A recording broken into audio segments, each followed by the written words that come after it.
This is African American History is American History. Welcome. I'm your host, Harlan Kearsley.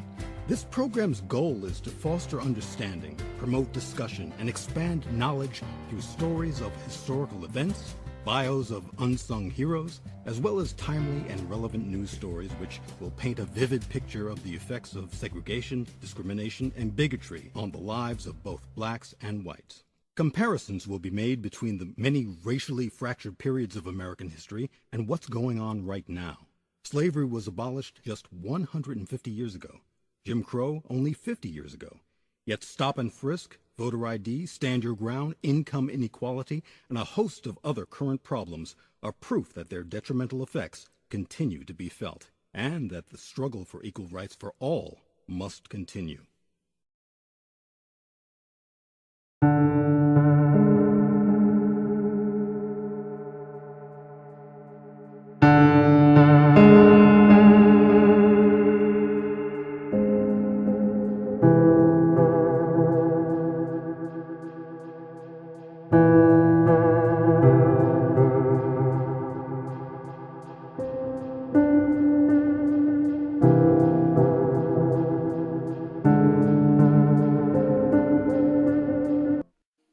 The year is 1934. Franklin Delano Roosevelt is in the White House. The Depression continues, and there are only a few thousand surviving former slaves left in the United States. In order to relieve national unemployment, the Works Progress Administration, or WPA, is born. This federal agency's sole purpose is to create jobs for everyone, from carpenters and artists to architects and actors in their chosen fields. Enter the Federal Writers Project, an extension of the WPA. The FWP will soon realize that the recollections of former slaves, who by this time are in their late 80s to early 100s, can be an invaluable part of American history. So between 1934 and 1941, the Federal Writers Project sent out hundreds of writers, both black and white, men and women, to interview them. In order to keep things as informal as possible, the interviewers would travel to the colored sections of southern towns. A typical interview might take place over coffee on the front porch of a former slave's shack, or on the site of the very same plantation they worked on. The interviewers recorded close to 2,000 narrative accounts, over 40,000 pages of transcript. These are the testimonies of the people who survived the horrific reality of being physically owned by another human being. So, you want to know about my father, huh? Well, my father was a full-blooded African. He was about 18 years old when they brought him over from near Liberia. He said his mother's name was Cheney, and that's where I gets my name. He said there wasn't no winter where he come from, and if they felt like it, they could all go stark naked. He wore a slipper made of skins of wild animals that came down to his knees. My daddy said in Africa they didn't live in houses. They just lived in the woods and ate nuts and wild honey they found in trees. They killed wild animals and skinned them and ate them. They just eat them animals raw. They didn't know nothing about cooking. They even ate snakes. They didn't make crops over there. They just lived on things that growed on trees and killed wild animals. When ships would land in Africa, the black folks would go down to watch them. Sometime they would show them beads and pretty things they carried on the ship. One day, my daddy and his brother Peter was standing around looking. The boss man asked them if they wanted to do some work and handed them a package to carry on the boat. When they got in there, they see so many curious things they just wandered around looking. And before they know it, the boat pulled off from the landing and they's way out in the water and can't help themselves. So, they just brought them over to Dalton, Georgia and sold them. There was a boatload of them, all stolen. They sold my daddy and Uncle Peter to Mr. Holland. They was put on a block and Mr. Holland buyed them. When my daddy come over here, it was pretty hard with him having to wear clothes, live in houses, and work. So he run away every chance he got and went to the woods and hide himself. When they got too hard after him, he'd come home. Cheney Mack. I remembers when they put me on the auction block. They pulled my dress down over my back to my waist to show I ain't gashed and slashed up. That's to show you ain't a mean nigga. Lou Perkins. I had a brother Jim who was sold to dress young misses for a wedding. The tree am still standing where I sit under and watch him sell Jim. I sit there and I cry and cry, especially when they puts the chains on him and carries him off. I ain't never felt so lonesome in my whole life. I ain't never hear from Jim since. And I wonder now sometimes if he's still living. Ben Johnson. The slaves are put in stalls like the pens they use for cattle. A man and his wife with a child on each arm.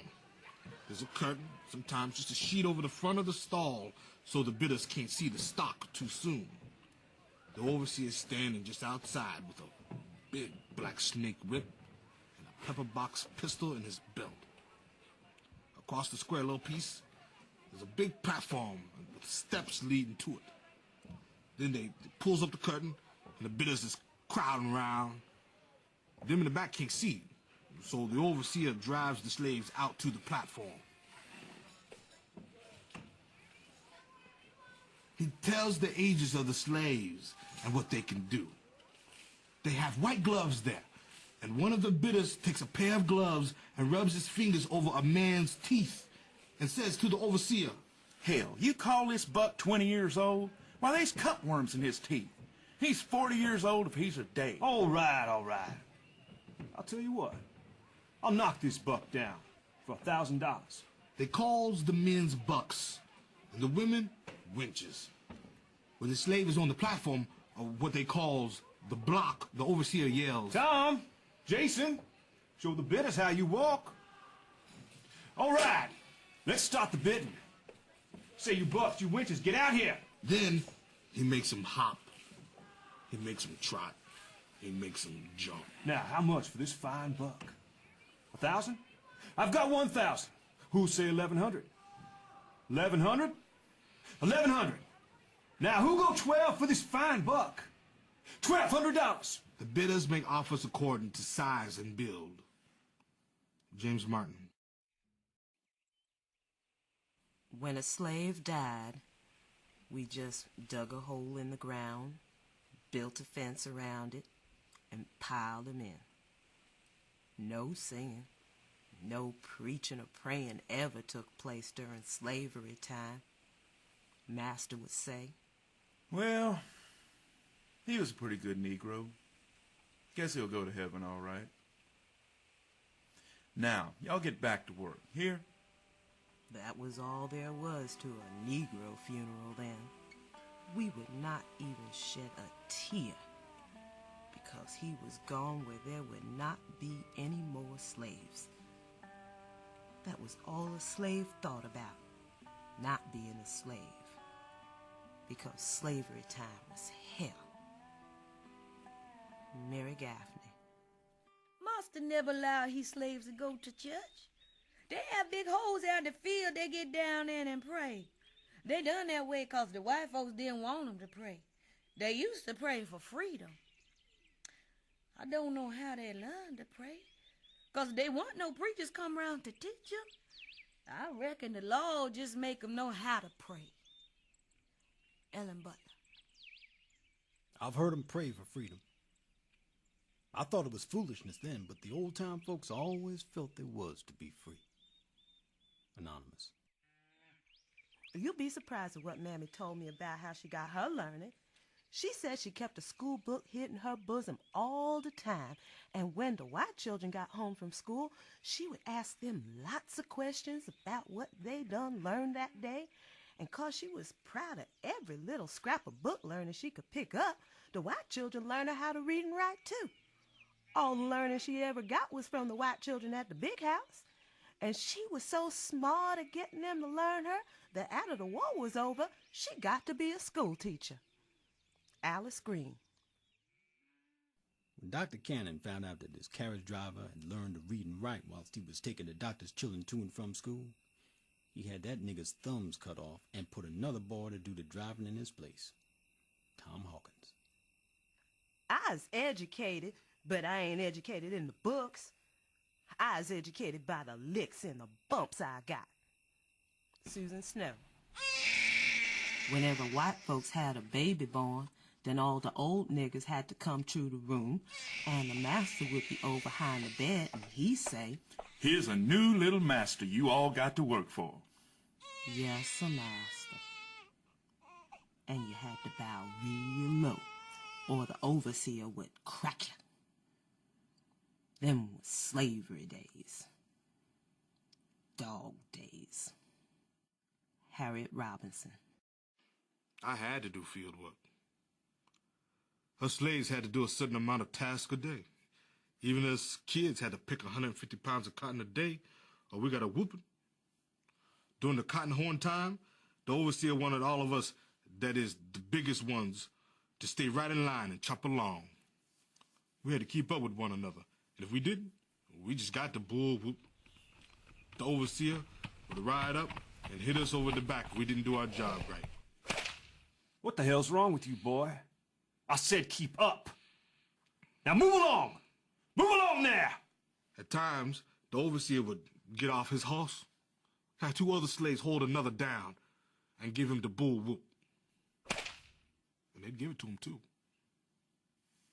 Anonymous. The last whipping Ole Miss gave me, she tied me to a tree, and oh, my Lord, she whipped me that day. That was the worst whipping I ever got in my life. I cried and bucked and hollered until I couldn't. I gave up for dead, and she wouldn't stop. I stopped crying, and I said to her, "Oh, Miss, if I were you and you were me, I wouldn't beat you this way." That struck old Miss's heart, and she didn't have the heart to beat me anymore. Sarah Douglas. I remember when the Yankees came to this town. My old boss hit me that morning and didn't know the Yankees were in town, and when he found out, he come back begging me to stay with him. He said he was sorry. Anonymous. One day a Yankee soldier climbed in the back window and took some of the quilts. He rolled them up and was walking out of the yard when Mother saw him and said, "Why, you nasty, stinking rascal! You say you come down here to fight for the Negroes, and now you stealing from them." Woman, you're a goddamn liar. I ain't fighting for no niggers. I'm fighting for $14 a month in the union. And off he went. Sam Ward.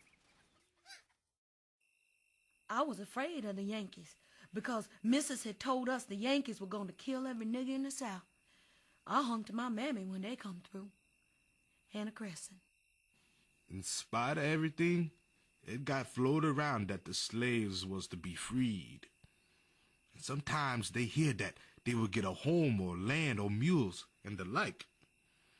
But, as things always go during war times, nobody knows just what to expect. Temple Wilson. The Yankees come to our place and run Master Jim away and took the house for a hospital. They took all of Master Jim's clothes and give them to some of their friends. They burned up all the cotton, hay, and everything that was in the barns. They made the white folks cook for the colored and served them while they ate. The Yankees made them do for us like we done for them. They showed the white what it was to work for somebody else. Mary Granberry.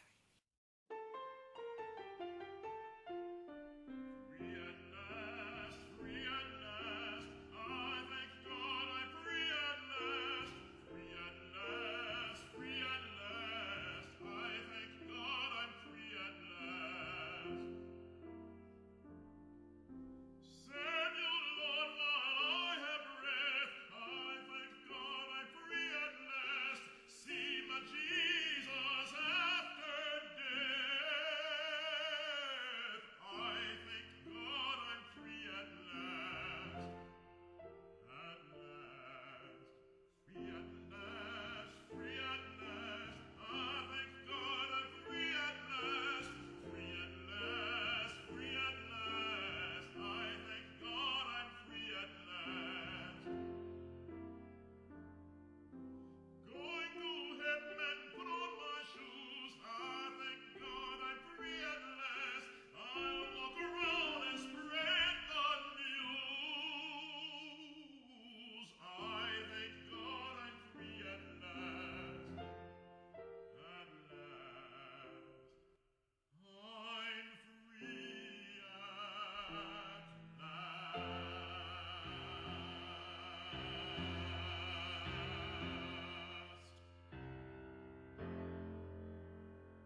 free.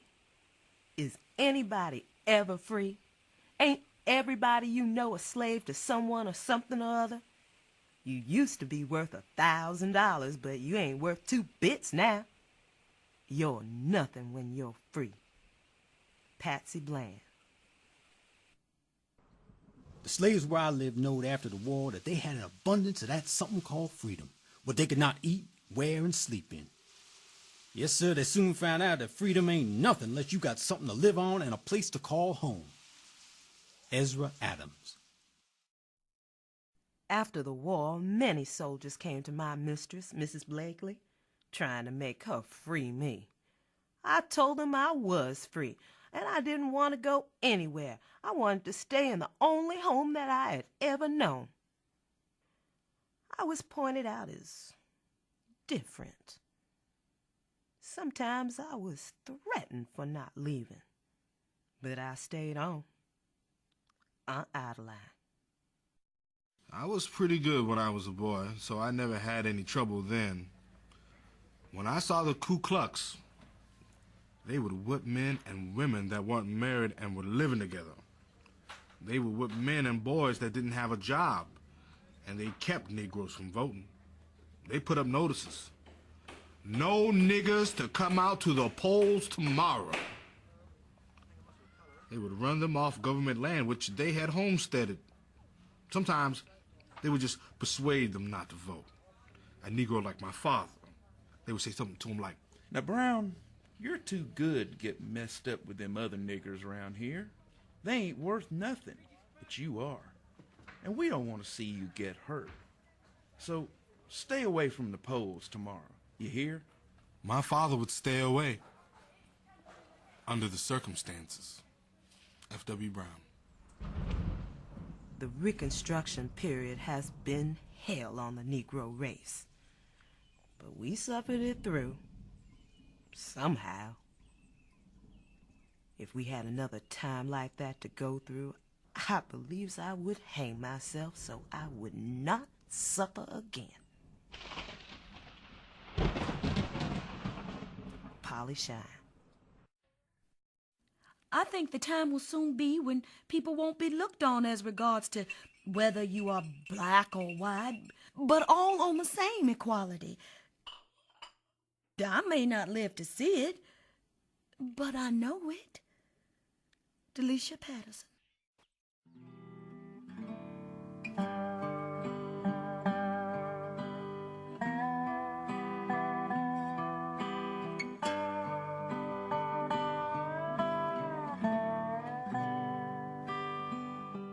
Yes, I was a slave. And I'll say this to the whole world. Slavery was the worst curse ever visited on the people of the United States. John Rudd. Some colored people say slavery was better because they had no responsibility. It is true. They were fed, clothed, and sheltered. But I'm like the man that said, give me freedom or give me death. Bell Carruthers.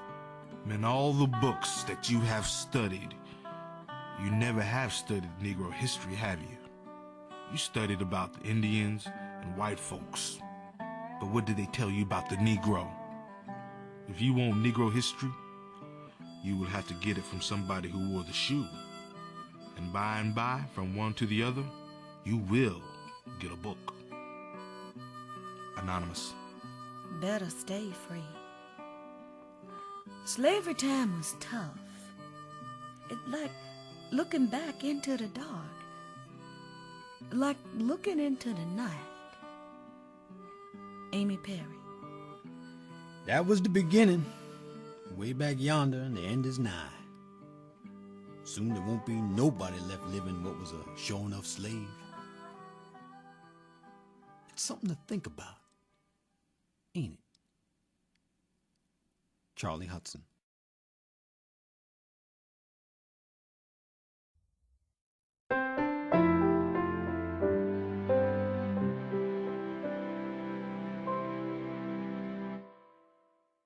Those were excerpts from a 2001 special I created for NPR called Voices Those Who Wore the Shoe.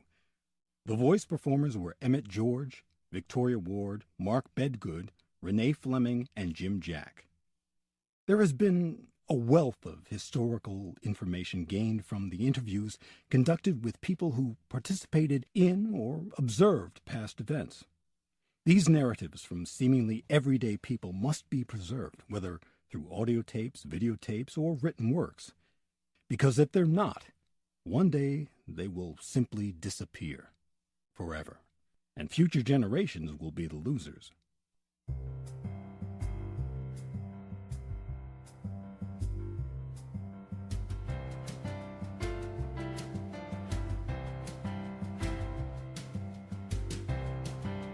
This show was written and directed by Harlem Kearsley. Production coordinator is Patricia R. Floyd. The engineer is Abigail McHugh. I'm Harlan Kearsley. On behalf of everyone here at African American History's American History, thank you for listening. And remember, none of us can truly embrace the future until we first confront the past.